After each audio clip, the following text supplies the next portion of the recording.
8. Pengibaran bendera merah putih diiringi lagu Indonesia Raya.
Mengheningkan cipta dipimpin oleh pembina upacara.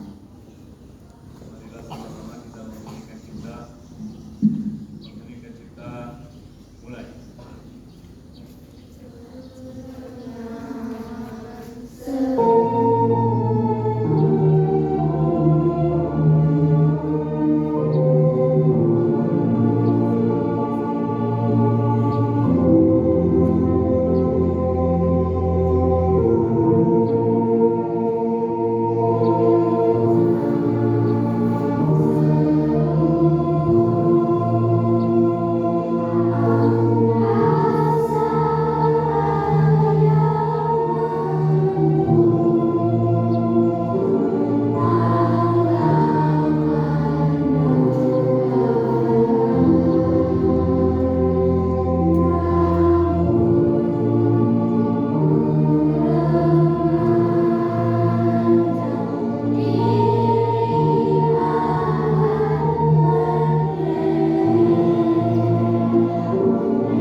Asyhadu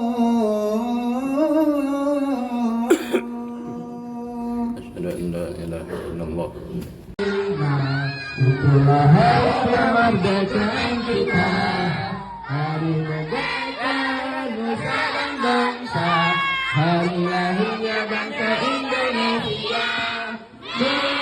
Merdeka, sekali merdeka tetap merdeka, selama hayat masih dikandung badan.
Bismillahirrahmanirrahim. Assalamualaikum warahmatullahi wabarakatuh. Waalaikumsalam warahmatullahi wabarakatuh. Alhamdulillahirrahmanirrahim. Wassalatu wassalamu ala asyrofil anbiya'i wal mursalin wa ala alihi wa sahbihi ajma'in. Amma ba'du.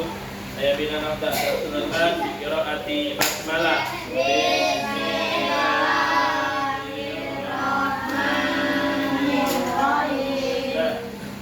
Sekarang melanjutkan pelajaran kita yang kemarin, sholat, sunnahnya sholat.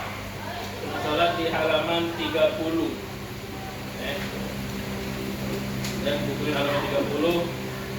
Sunnah-sunnah sholat ini ada dua ya, terbagi menjadi dua bagian. Yang pertama ada yang namanya hayat sholat, dan yang kedua ada yang namanya ab'ad sholat. Hayat sholat ini apa? Perkara sunnah yang kita lakukan ketika sholat, akan tetapi apabila ditinggalkan tidak disunahkan untuk melakukan sujud sahwi. Dan kita pelajari kan kemarin.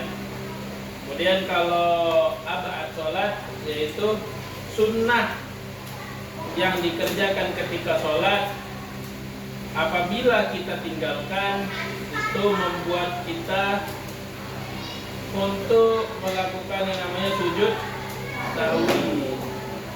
Jadi hayat sholat ini yaitu apa saja? Yang pertama mengangkat kedua tangan saat takbir. Mana ini Ustaz? Manikin Ustaz? Ada. Enggak, ya. Mana dikit nih? Oh. Jadi yang pertama yang sholatnya apa? Mengangkat kedua tangan saat takbir. Mengangkat kedua tangan saat takbir. Ya. Kapan mengangkat tangan saat takbir itu? Setiap kali takbir. Yang pertama ada ketika takbiratul ihram. Kemudian yang kedua ketika ingin ruku. Kemudian yang ketiga saat iktidal. Kemudian yang keempat bangun dari sujud. Pertama tadi apa? Apa tadi? Takbiratul ihram ya, mengangkat kedua tangan saat takbiratul ihram. Allahu Akbar. Nah ini ternyata apa tadi? perbuatan yang cak ini ternyata sunnah. Coba misalnya minta uang siap gerak, Allahu Akbar. Kan hormat, kan siap gerak. Ya, belum download file aja. Ulang. Oi. Ya, kayak siap gerak ya, Allahu Akbar. Allahu Akbar. Nah, ada yang seperti itu ya. Ternyata itu tadi mengangkat kedua tangan itu suatu perbuatan sunnah yang apabila tidak kita kerjakan itu tidak membuat kita melakukan yang namanya sujud sahwi. Pun juga ketika ruku. Sholat dulu sholat. Nah itu. Dalam baca surat Al-Ikhlas, Allahu Samad, lam yalid wa lam yulad wa lam yakul lahu kufuwan ahad. Allahu Akbar. Nah, itu kalau kita ngangkat tangan. Tapi kalau kita tidak ngangkat tangan langsung. Tapi kalau kita tidak ngangkat tangan langsung baik ruku, boleh tak? Boleh. Karena mengangkat tangan tadi ternyata hukumnya sunnah. Enggak. Falam yakul lahu kufuwan ahad. Allah. Falam yakul lahu kufuwan ahad. Allahu Akbar. Boleh tak? Boleh. So. Kemudian yang kedua hayat sholat ini yaitu selalu melihat ke tempat sujud. Selalu melihat ke tempat sujud. Lagi sholat nih Jan, Allahu Akbar. Selalu memandang ke tempat sujud. Ternyata itu selalu memandang ke tempat sujud itu ternyata perbuatan yang sunnah.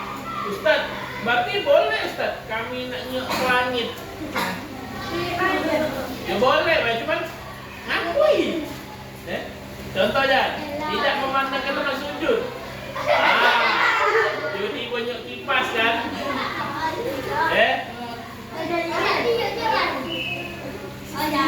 Seperti itu.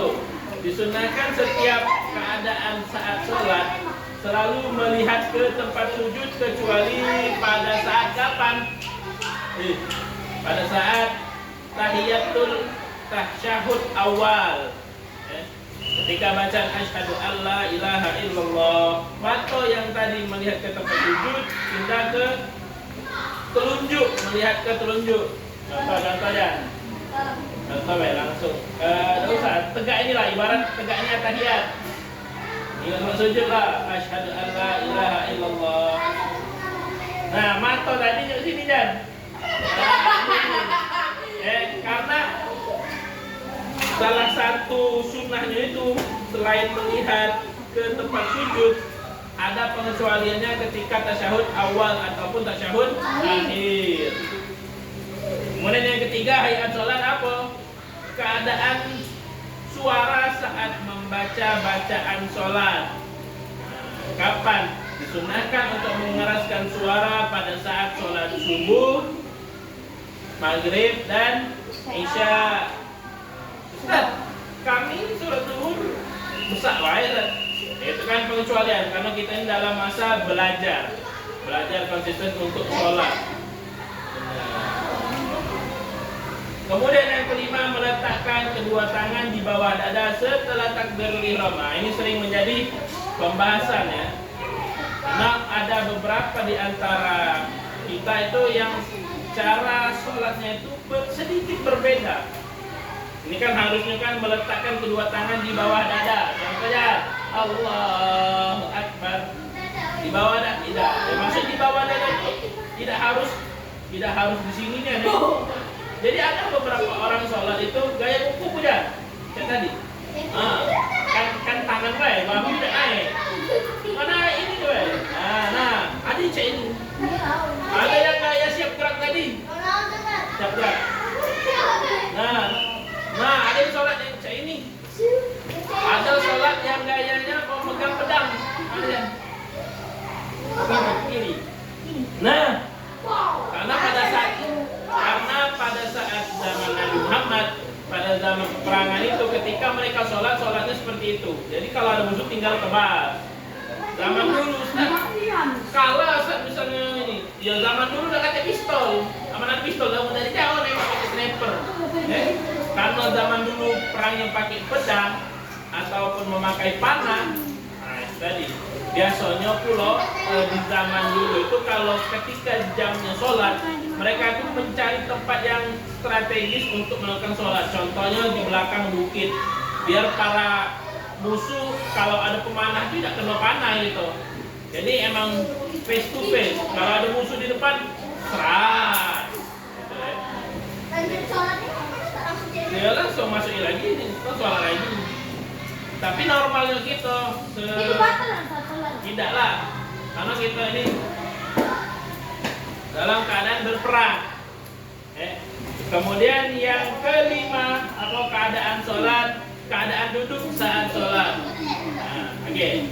Disunahkan iftirasi saat duduk antara dua sujud dan duduk tasyahud awal. Iftirasi yaitu duduk dengan bertumpu pada kaki kiri, sedangkan kaki kanan lurus dan diletakkan jari-jarinya menghadap kiblat. Nah, sudah untuk contoh yang mana? Kaki kiri itu menimpa pantat. Kaki kiri ini kaki kiri, perhatikan, kaki kiri nimpa pantat. Kaki kanan ini dia menekuknya ini harus lurus mengarah kiblat. Ustaz, aku tidak bisa Ustaz. Aku tidak bisa Ustaz karena aku susah Ustaz, atau aku ada luka Ustaz, bengkak kaki Ustaz, patah kaki aku. Macam mana Ustaz? Tak apa-apa, duduk terserah semampunya kalian apa nikmat ini. Yang penting sudah ada usaha. Nah, itulah parah itu. Bisa gaya biasa. Lagi. Kalau sholat macam itulah. Sudah engkau baca ya. Yang tidak bisa, maksudnya biasanya galak uang yang terkendala karena mungkin luka atau dia mengalami sakit kakinya ya. Jadi seperti itu. Itulah tentang hayat sholat. Kita akhiri. Assalamualaikum warahmatullahi wabarakatuh. Bismillahirrahmanirrahim. Assalamualaikum warahmatullahi wabarakatuh. Waalaikumsalam warahmatullahi wabarakatuh. Alhamdulillahirabbil alamin wassalatu wassalamu ala asyrofil anbiya'i wal mursalin wa ala alihi washabihi ajma'in amma ba'du. Bina nabda tersunahkan bi qiraati basmalah.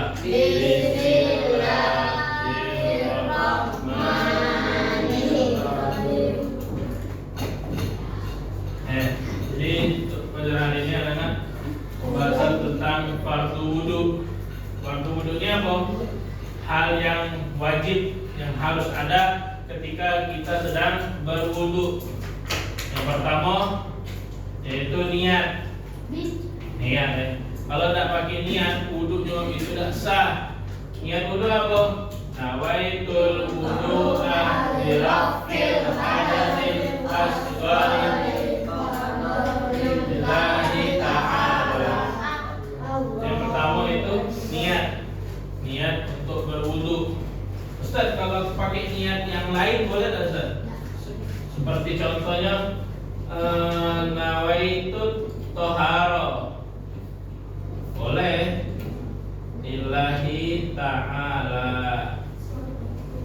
boleh juga ya, karena niat di dalam wudu itu ada banyak. Cuman yang biasa kita tahu, kita paham di TPA, kita ngaji gitu, pakai nawaitu wudu'a liraf'il hadatsil asghari lillahi ta'ala. Itu yang pertama. Kemudian yang kedua apa? Membasuh muka. Muka ini ada kriterianya ya, panjang kali lebar. Panjang muka dari tempat tumbuhnya rambut sampai ke ujung dagu. Ujung dagu, bukan basing sini wes, tidak, sampai ujung dagu. Adapun lebarnya, lebar muka itu dari telinga kanan ke telinga kiri. Itu hal yang wajib, membasuh muka. Kemudian yang ketiga ada membasuh kedua tangan sampai ke siku. Nah, sampai ke siku. bukan sampai sini. Kadang tuh baju digolong udah sampai non sini. Dasar.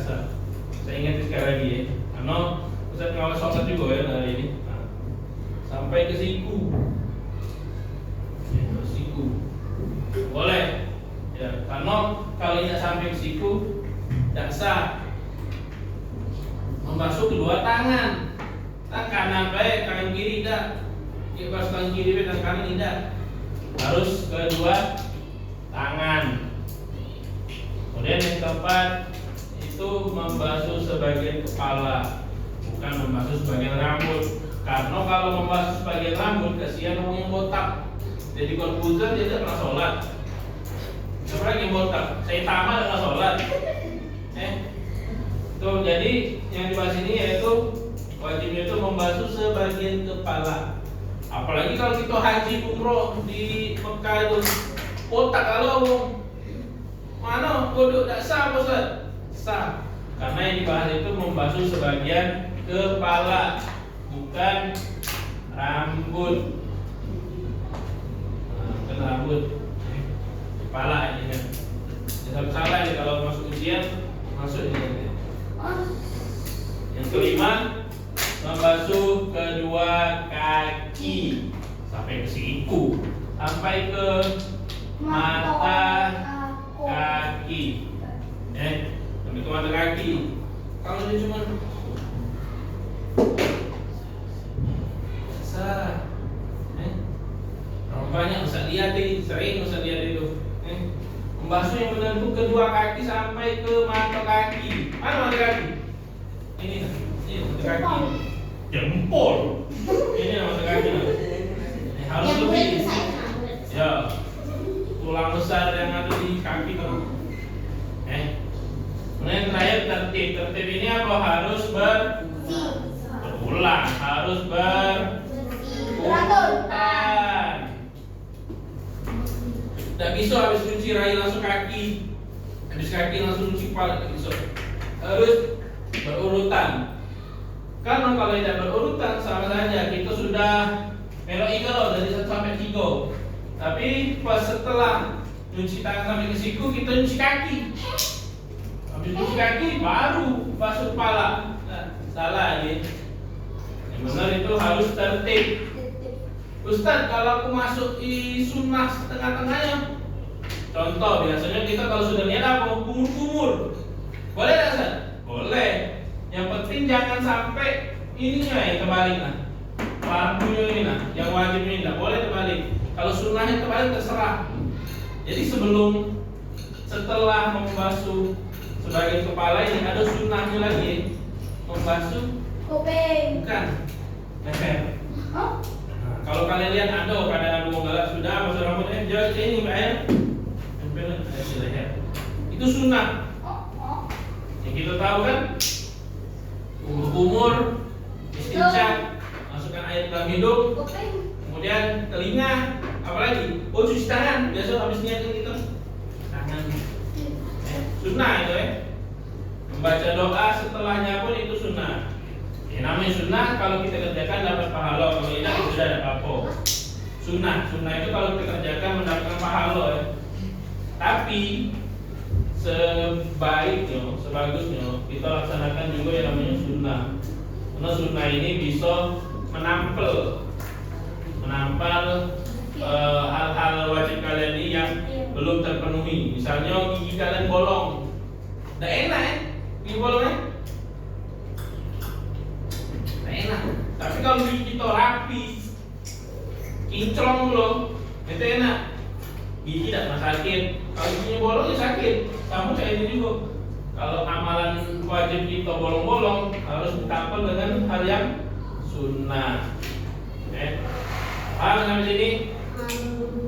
Nah, ini saja yang saya sampaikan. Kurang dan lebihnya saya mohon maaf pada Allah Subhanahu wa taala. Bila hidayah. Assalamualaikum warahmatullahi wabarakatuh. Waalaikumsalam.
Assalamualaikum. Waalaikumsalam. Kemarin nih? Iya. Sini Mbak, aku di mana? Ya. Panjangin lagi nggak tikar ini ya? Tikar ini kurun ya? Kita tarik dari sana. Ini kan double kan ya? Double ya? Ya, itu dia. Ini biasa sama enggak. Selanjutnya Bapak Ibu tinggal membuat laporan karyanya kegiatan yang selama ini telah dilalui sesuai dengan arahan atau jaminan dari bagian akademik. Jadi nanti tolong benar-benar dilaksanakan sesuai dengan apa Dari kampus ya, Bu ya? kegiatannya masing-masing tambahkan untuk yang pasang buku juga tapi kan ini dikirim narasi Bapak Ibu silakan kirimkan alamat masing-masing agar bukunya nanti dibagikan. Nah itu nanti dimasukkan di apa kegiatannya yang kemarin ya biar menambah apa namanya